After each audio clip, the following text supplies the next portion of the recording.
श्रीमद् भागवत तृतीय स्कंध 31वां अध्याय। जीव का गर्भ में प्रवेश और उसकी भगवान से प्रार्थना। कपिल जी बोले, हे माता, कर्मणा दैव नेत्रेण जंतुर्देहोपपत्तये स्त्रियाः प्रविष्ट उदरम पुंसो रेतः कणाशयः। नरक से निकलकर वह जीव पिता के वीर द्वारा माता के उदर में प्रवेश करता है।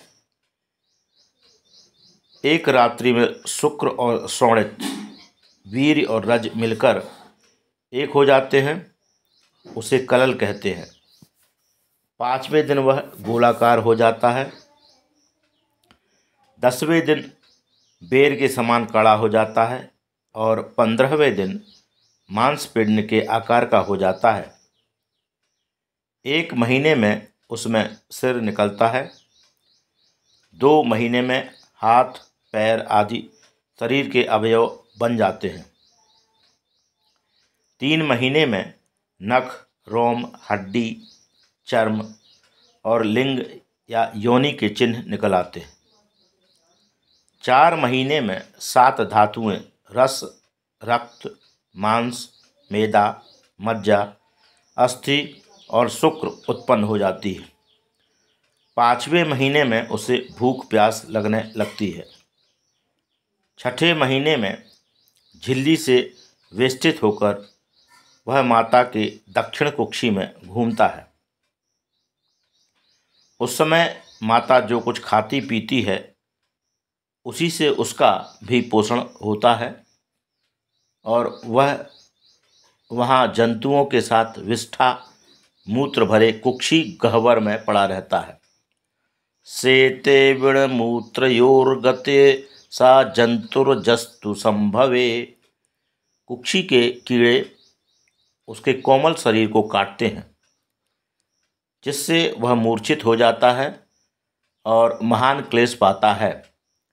ऐसे समय उसकी माता भी खट्टे, तीते, तीखे, चरपरे, रूखे आदि जो पदार्थ खाती है, उनसे उसके सारे शरीर में तीव्र वेदना होती है।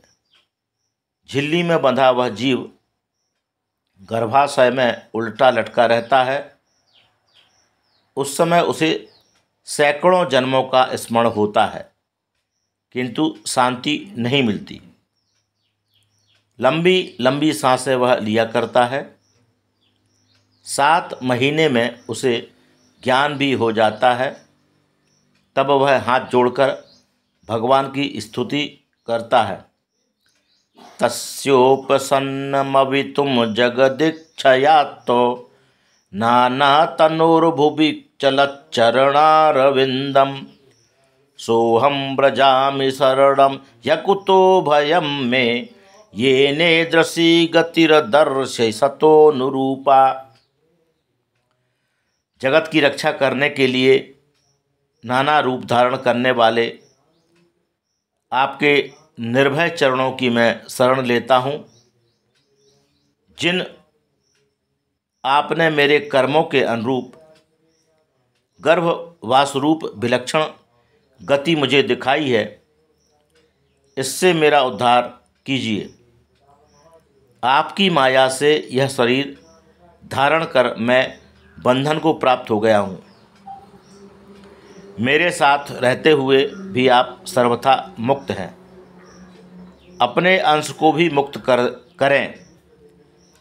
मैं आपको प्रणाम करता हूँ। इस शरीर में मेरा ज्ञान भी कुंठित हो गया है। आपकी महिमा एवं ज्ञान कभी कुंठित नहीं होते। आप प्रकृति पुरुष से परे हैं। मैं उन बंधनों में हूँ, मुझे आप छुड़ाएं। मैं आपको प्रणाम करता हूँ। इस समय मेरी सारी स्मृति नष्ट हो गई है। आपकी कृपा के बिना मुझे अपने स्वरूप का ज्ञान नहीं हो सकता। मैं मल मूत्र के इस कूप में पड़ा हूँ और जठराग्नि से मेरा शरीर जल रहा है। चारों ओर से मैं बंद हूँ। महीने गिन रहा हूँ। हे दयालु, मुझे आप यहाँ से कब निकालेंगे? इस समय मुझे जो ज्ञान प्राप्त हुआ है वह आपकी कृपा से ही है। इसका प्रत्युपकार भला क्या हो सकता है? मैं तो केवल हाथ जोड़कर आपको प्रणाम ही कर सकता हूँ। सोहम वसन्नपि विभो बहु दुःखवासं गर्भान्न निर्जिग मिषे बहिरन्धकूपे यत्रोपयातमुपसर्पति देवमाया मिथ्यामतिर्यदनुशंसति चक्रमेतत्। यद्यपि इस गर्भ में मुझे नाना प्रकार के दुख हैं, तथापि आपके सानिध्य से मुझे उनकी प्रतीति नहीं हो रही, इसलिए मैं इसके बाहर निकलना नहीं चाहता। बाहर निकलने पर आपकी माया आक्रमण करेगी और बंधन दृढ़ हो जाएगा। मैं यहीं रहकर अपनी आत्मा का उद्धार करूँगा। मैंने आपके चरणों को प्राप्त कर लिया है। आप मुझ पर कृपा करें। मैं आपको प्रणाम करता हूँ। कपिल देव जी बोले, हे माता, 10 महीने का वह जीव जब इस प्रकार स्तुति करता है, तब प्रसूति वायु के वेग से क्लेशपूर्वक वह गर्भ के बाहर निकल जाता है। पतितो भुभ्यसंगमूत्रे विष्ठा भूरिव चेष्टते रोरूयति गते ज्ञाने विपरीतां गतिं गतः। मल, मूत्र और रक्त से भरी पृथ्वी में गिर पड़ता है, कीड़े के समान रेंगता है, ज्ञान नष्ट होने पर रोता है और विपरीत गति को प्राप्त हो जाता है। गर्भावस्था में प्राण के सुषुम्नाचारी होने से जीव को ईश्वर का सानिध्य प्राप्त रहता है, जिससे उसे सैकड़ों जन्मों की स्मृति रहती है। भूमिष्ठावस्था में सुषुम्ना मार्ग बंद होने के कारण जीव की इड़ा और पिंगला नाड़ी में अर्थात तमोगुण और रजोगुण रूप विपरीत मार्ग में गति हो जाती है, जिससे पूर्ण विस्मृति होने के कारण उसे अपने स्वरूप का ज्ञान नहीं हो पाता। यही उसकी विपरीत गति का तात्पर्य है। उस समय उसकी स्मृति एवं ज्ञान नष्ट हो जाते हैं और वह रोने लगता है।